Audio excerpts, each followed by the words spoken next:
Hi, my name is Paige. Welcome back to my channel.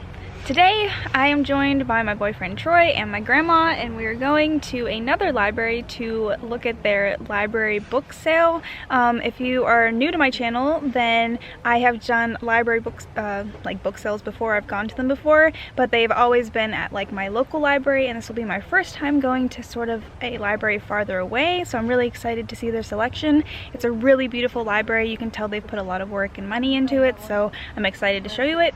But anyway, let's go. Book time.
Yeah, it's just recording. Yeah, it's good to go.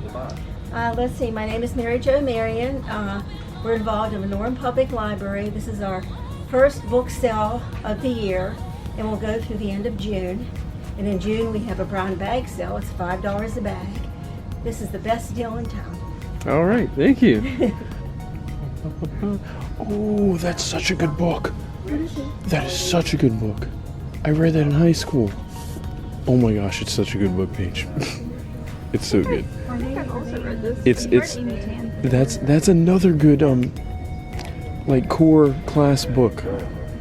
That's probably like long forgotten. That would be so good for a class. I feel like that's a really good copy. I had like a really gross paperback version. I have a really gross paperback version.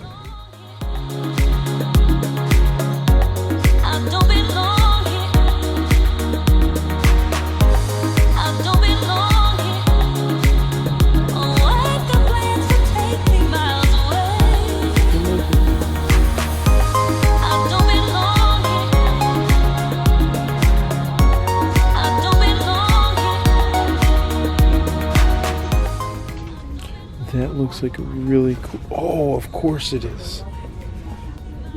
Edgar Allan Poe. Oh, yeah. That's a sweet looking book. Ooh, look at that. And it makes its appearance. The Twilight series.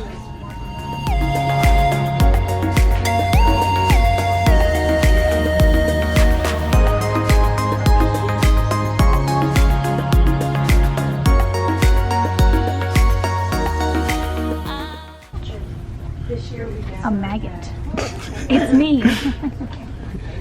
I sure hope not. Midnight in the Garden of Good and Evil. That sounds interesting. What is it? What? Midnight in the Garden of Good and Evil. Thank you. Have you been looking for that? Huh. The Girl of Fire and Thorns. Ooh. Yeah. If you have watched my videos before, you know I love Kelley Armstrong. And I've never seen, like, this is very rare, I feel like, for this to be at a book sale. This is one of her Rockton novels. Yeah. Nice. Nice. Storm and Fury. This is Jennifer L. Armentrout. That's very good. Good book. There's like a million copies of the Twilight series around here. I'm finding each of them because I think a staple of your channel is Twilight and animals. Hey! Another MC Beaton book. I'm sorry, everyone on your channel already knows I'm a loser, so can you explain to me who she is? What book she wrote? MC Beaton writes like mystery, but like Okay. very like dime store. I don't know, like very like upbeat, like Okay. yeah. I don't know. That's what I perceive it. Oh, you're making this very difficult, bitch. Thank you for that. Yep. What is this? It's an Outlander book. Is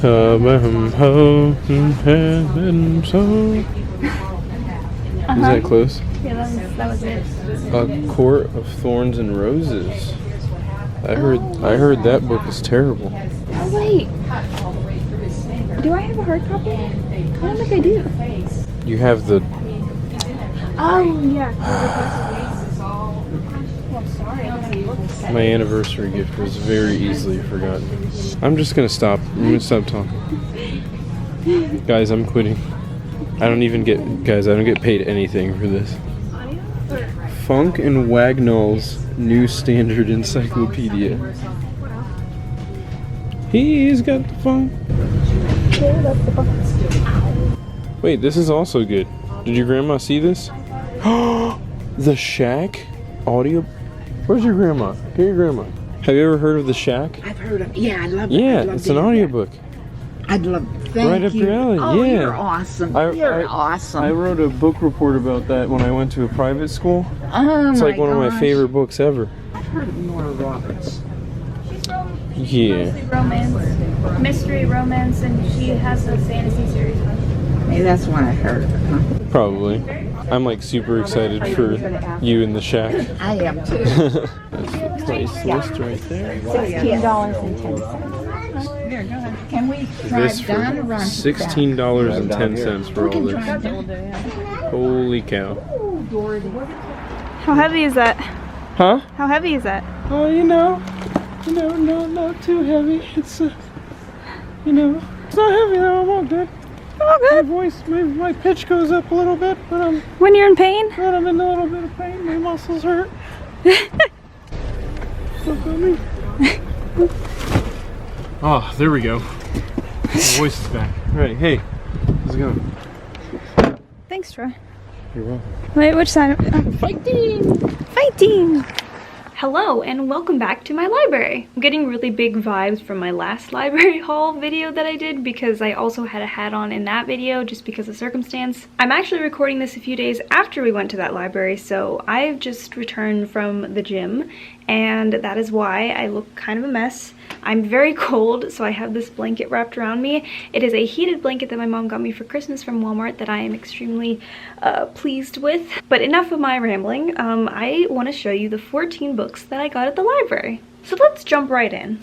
The first book that I want to show you is My Husband's Wife by Jane Corry. This is a mystery thriller novel that I've heard about but haven't really looked into before. So this follows a young lawyer named Lily who marries a man named Ed, and they settle down and seem to have a good life until Lily takes on a case where she is dealing with a convicted murderer and she finds herself weirdly attracted or drawn to this man that she's just met, and things play out regarding that and also regarding her next door neighbor who is a 9-year-old girl who, from the synopsis, sounds like she has discovered Lily's secret. I am usually a pretty big fan of mystery thrillers, so I don't see any reason why I wouldn't like this. There is a review on the back from B.A. Paris, who is the author of Behind Closed Doors, and if you watched my last library haul from my local library, I got Behind Closed Doors by B.A. Paris in that video. So maybe I'll kind of read them back to back and see, you know, how they are similar or not. I don't know. So the next book I got is Honolulu by Brennert. And as soon as I saw this cover, it looked familiar to me, and that's because he is the author of Moloka'i, which is another book set in Hawaii that I have, and I started, I read the first page a few years ago and didn't continue with the book because it wasn't the right time, but I saw this and it looked familiar and I picked it up and it was the same author. This is another historical fiction, but instead of being solely set in Hawaii, it follows a Korean girl who is growing up in Korea at a time where newborn unwanted daughters are nicknamed things that represent their parents' feelings towards them. So they're not really given formal names. They're instead named things like regret and anger and pity and all that stuff. And the protagonist of this book is named Regret. So she travels to Hawaii to find a new life for herself, and yeah, she renames herself. I feel like it's kind of like a feminist novel. It feels very empowering from the synopsis, but I really don't know for sure. I know that this book didn't get as good reviews as Moloka'i did, so I'll probably still read that one first, and if I love it enough, I will probably read this one, if, you know, depending on how much I like his writing. But so many people loved his other book that I feel like this has to be a little bit good. I don't know. Is that good logic? Okay, so next up we have The Swan Thieves by Elizabeth Kostova. To be honest, the whole reason I picked this book up is because of the cover. I saw it sitting there and it just looked so beautiful, like the classic art on the cover just really intrigued me. And I have heard of this book before, and I've also heard of her other book, The Historian. So I figured I would get it. It's in great condition. It's pristine basically, and I mean the dust jacket is a little bit gold, which I'm a sucker for. So this is like a historical fiction sort of mystery novel. It starts off with a renowned painter goes into the National Gallery of Art and destroys a canvas. So he's hospitalized for his psychotic break, and a psychiatrist is assigned to him. And Andrew is kind of sent on this wild goose chase to try to figure out this painter's past and how that played into him destroying this canvas. And inevitably he ends up discovering all this new information about this artist's background with love and women and such. It will go with all my other historical fictions that I have not yet read, and hopefully one day I'll look at it and I'll say, look at that pretty cover, and I'll pick it up and I'll just love it. We are going in no particular order here, so next up we have The Fiery Cross by Diana Gabaldon. This is the 5th book in the Outlander series. As you can see, I have the other 4, and this just so happened to be lying around in perfect condition and when I was already planning on completing the series anyway, so I picked it up right away. Like, literally, there is nothing wrong with this book. Did anybody even read this book? There's nothing, there's not even a crack. But anyway, if you're unfamiliar with Outlander, it is a historical fiction fantasy. I really hate to call it a fantasy because really the only like fantastical or science fiction part of it is that the protagonist, Claire, is a woman who goes on vacation with her husband to Scotland and in the year 1945, and they come across these standing stones, and she touches one and she gets transported back to the 1700s. And so she ends up meeting a lot of different people. This is a very well-beloved series. I love it myself. I love the show too. I think they did a great job casting it. And yeah, now I have the 5th book. I'm gonna put it right over there. I'm gonna get this little sticker off first, which is literally nothing. I can probably take it off right now. Voila, it is gone. Alright, so next up we have another historical fiction. I feel like I'm about to show you like 600 historical fictions, but like don't kill me. Or be happy about it if you're into historical fiction. Anyway, it is In the Unlikely Event by Judy Blume. I think this is historical fiction because it mostly takes place in the 50s. It's like cross generational, so it follows like a family, and I don't really know that much about this book. All I know really is that Judy Blume is very well beloved by many people, including my past English teacher in high school. She used to talk about Judy Blume all the time, and this is one of her adult novels, which I'm more interested in now since I'm not a teenager. From the synopsis, this is also set during a time that Judy Blume is very familiar with. So like during the 50s, airplane travel was really new and exciting, and Nat King Cole and Elizabeth Taylor were icons. So Judy Blume is kind of pulling from her own personal experience and making a new story out of it, which I think is pretty interesting. I don't know if you've ever read it or if you've ever read anything by Judy Blume, which I have not at all, which is probably like a crime against something. But if you have any opinions about her writing, feel free to let me know. I really have no like backdrop for what I'm going into with her, since all I know is that my old English teacher really loved her.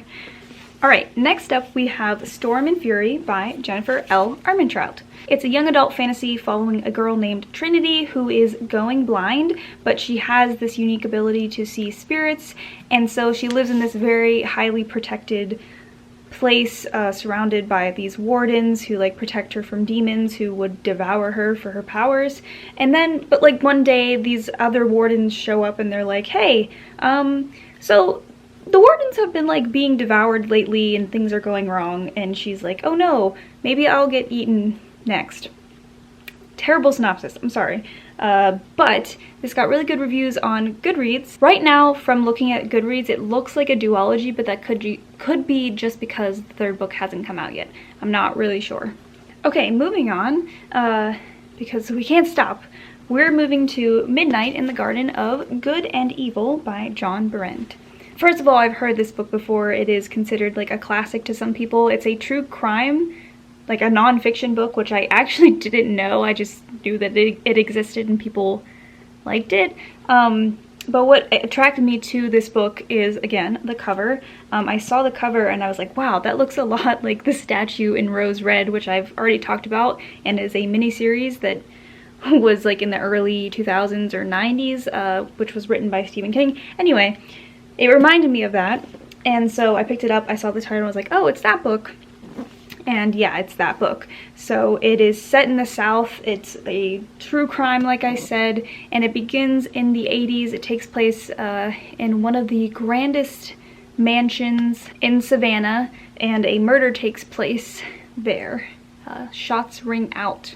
So I think this is really an observation of like Southern culture, either in present day or from what it was like in the 80s. So it really observes like old Southern belles versus like the redneck Southern population. That's what the synopsis says they are, so that's not my personal name for them. But yeah, it's just kind of like an observation of those two extremes in the South. And from that alone, I figure it'll be pretty interesting. I had no idea it was nonfiction, and I rarely ever read nonfiction, but I'll try not to let that keep me from reading this. I'm kind of hoping it's a little bit like spooky, like scary a little bit. True crime either sometimes bores me or it like freaks me out more than like fictional crime. So hopefully this will actually spook me. So the next one I'm sure you'll recognize, and it is The Help by Kathryn Stockett. Yes, I do not own a copy of The Help, and I should, so I bought one for very cheap. And if you're unfamiliar with this book, it's a historical fiction book. It's a classic. It follows 3 different narratives by 3 different women. One of them is a young girl returning home from college. She just got her degree and she's now back home in the South, and her mother's trying to marry her off. Another is a black maid who is now raising like her 17th white child, so but she's still overcoming the loss of her own son. And the third perspective is sort of another maid or cook who is very like sassy, and she has gotten fired from yet another job, but she finds like new employment with this newcomer to the town who doesn't know her reputation. What's very interesting to me about this book is that it's set in 1962, which is when my mom was born. Obviously, since that's when she was born, she doesn't really like know this time period very well, but it's just very interesting to me that that's the exact year that this is set. Plus, I mean, being in the bookish community, being in any community almost, because this is also a well-loved movie, it's impossible not to know about this book, and I figure, you know, it's about time that I had it at least, and I can get to it soon. Yeah. Okay, next up, we have yet again a historical fiction. I must have been like in a mood when I went to this library. Anyway, it is A Gentleman in Moscow by Amor Towles. Towles? Very sorry, I'm so bad at pronouncing names. I feel like everybody who's ever watched any of my videos is like, wow, you're so dumb. Maybe I am, I don't know, I'm just bad at pronouncing names. Anyway, this is set in like the 20s, 30s, and it follows Count Alexander Rostov. Basically, this man has been sentenced to house arrest in one of the grandest hotels in Moscow, I'm assuming. So he's taken from his life of like grandeur to this new life in this attic of this hotel.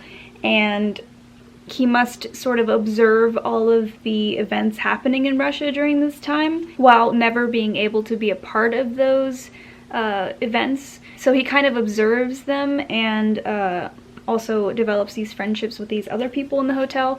It actually kind of reminds me of Hunting and Gathering. But it also kind of reminds me of The Elegance of the Hedgehog, which is also another case where they're in this like apartment complex and just all of these different residents become like a family together. So yeah, it gives me those vibes, and considering how much I loved those two books, I'm pretty sure I'll like this one too. I'm interested to see how this is different from those, considering this is set in Russia and the other two were in France. So just some like cultural differences I'm like excited to see about. Okay, the next one I'm about to show you, I actually had some reservations about getting because I have seen the movie before, and like when I was pretty young, probably too young, and it was very disturbing, but I've always kind of wanted to read the book, and that is The Lovely Bones by Alice Sebold. So this follows this 14-year-old girl who is coming home from school one day, and she is abducted and murdered by this man.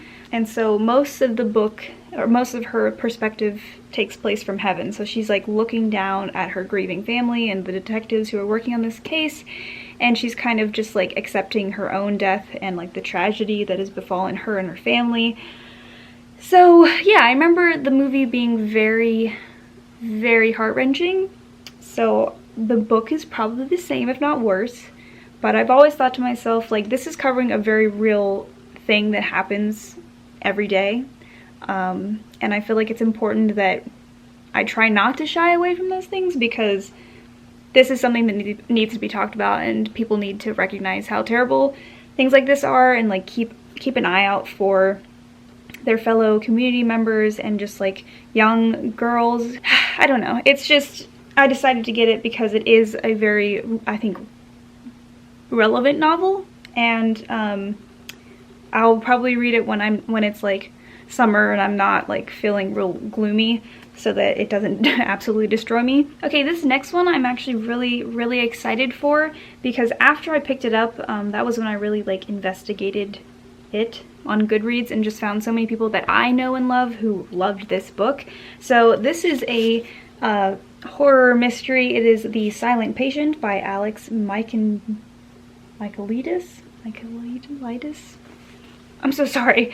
Anyway, this follows a woman named Alicia who is a famous painter. She seems to live this wonderful and perfect life with her husband, who is a renowned photographer, until one day he comes home and she shoots him 5 times in the face, and then she goes silent. And so it is up to a psychotherapist to try to draw that out of her and also keep her safe from all of these like anxious and curious fans who are like captivated by this mystery. So that's the plot, I guess. It's not too long actually, so I feel like this wouldn't be too hard to get through, and I've just heard so many people say wonderful things about it. There's actually a review on the back by Blake Crouch, who writes Dark Matter, and I've talked about Dark Matter before because it was one of those books that is just always going to stick with me. And he wrote, "Destined to go down as one of the most shocking, mind-blowing twists in recent memory," which really gives me hope, and like I just want to read this super bad. I don't really have any self-control. Like, I have tons of other things I need to be reading, but this will probably happen soon. Oh. Alright, this next one is a big boy. He's real big, okay?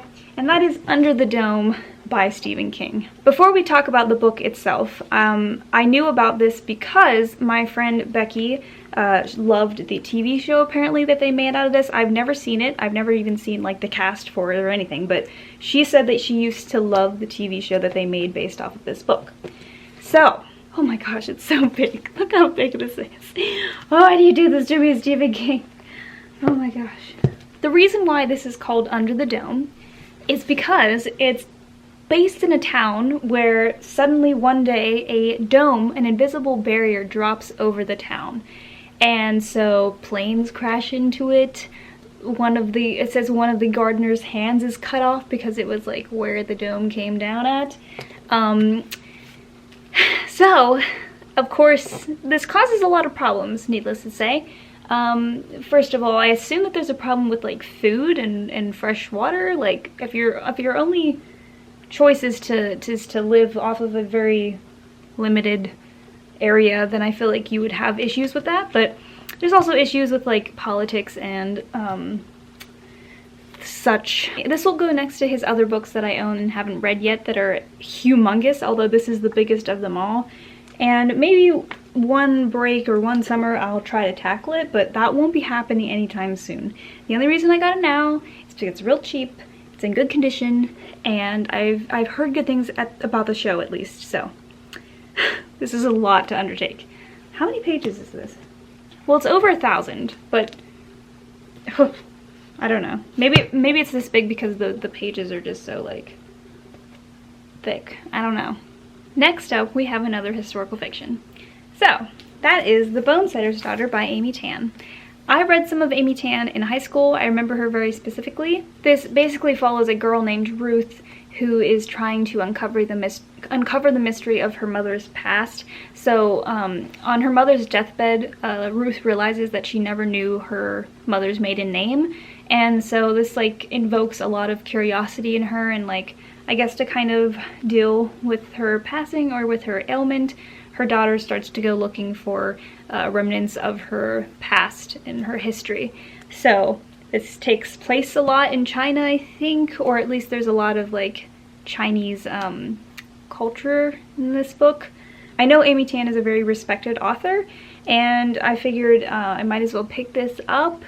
It's honestly not in perfect condition, although it's perfectly fine for like the bookshelf since the spine is fine, but there is like a little bit of cracking and peeling on the sides. But you know, this was probably what, like $1 or something? It was worth it. Okay, so last but not least, yes, we're coming to the end, is An American Marriage by Tayari Jones. In 2018, this was chosen by Oprah's book club, I'm assuming for the year, so I've known about it for a while. I just never bought it, obviously. This is in perfect condition. If you don't know what this is about, this is a contemporary adult fiction, and it follows two newlyweds, Celestial and Roy, who are very successful. He's like a young business executive, and she is kind of becoming an established artist. And then one day, her husband is arrested for a crime that he definitely did not commit, and this kind of like tears them apart. And after this happens, and after he's forced to spend years in prison, she ends up kind of rekindling something with like their friend, who was also the best man. I don't know, there's like a little bit of a issue there, and then what do you know, her husband finally gets out of prison and he returns home to his wife. I don't know why Oprah chose this for her book club. I don't really know anything about Oprah's tastes in books. I do know that it's short. It seems interesting. It might fly over my head a little bit, considering I'm not like married. Like, I'm not quite to that age group yet, but you know, we'll just have to see. I'll give it a shot at some point, and I'll let you know what I think about it as like a more young adult college age person, how this agrees or disagrees with me and my experience thus far. That was 14 books that I got at a library sale. I would love to go to another one of their library sales. I was so grateful that they were kind to me. As soon as I came in, I was like new to the book sale and the library in general, and I came in and they were so welcoming. And I'm so appreciative that that woman who is in charge of sort of the whole program was willing to talk to us about the work that they do with the library. So I hope you enjoyed that as well. It kind of added something to the video, I think. My area is really like bursting with library and just book sales in general lately. It must be like the season, like the new year is just like bringing them out of the woodworks, not sure. But yeah, you're about to see like a crazy amount of book shopping videos, because that's what I've been doing. And I have been reading still. To keep you updated, I am rereading To Kill a Mockingbird because I'm going to be teaching it to a group of high schoolers, so if you have any tips on that, feel free to let me know, or anything that you can think about To Kill a Mockingbird that you would have liked to cover in high school or something. Yeah, I'm working towards that. And I'm also getting through Nosferatu by Joe Hill. I'm not gonna drag this on anymore because that was a long haul because it was 14 books. So all I'm gonna say is I hope you have a great week. I will see you back here next week. Bye!